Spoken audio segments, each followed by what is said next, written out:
Hi friends, welcome to 5 Minutes Tech YouTube channel.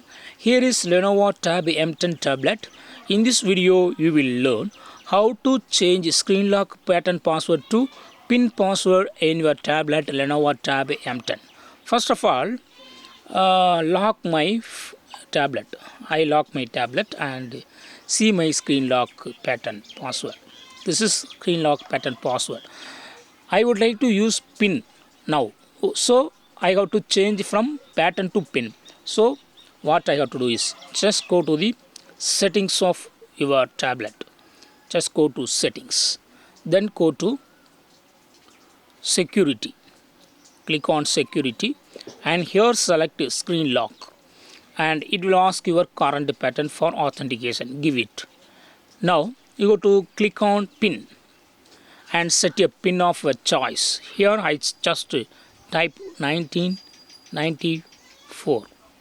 Then click on next. Again you go to enter the same pin to verify.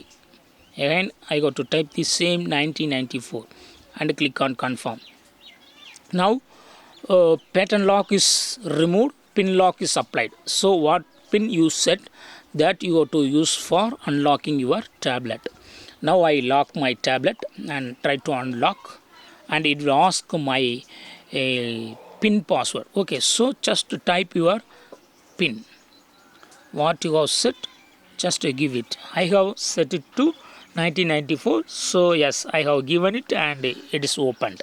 So in this way, you can easily change from pattern password to pin password in your tablet Lenovo Tab M10. That's all friends. Thanks for watching. Bye.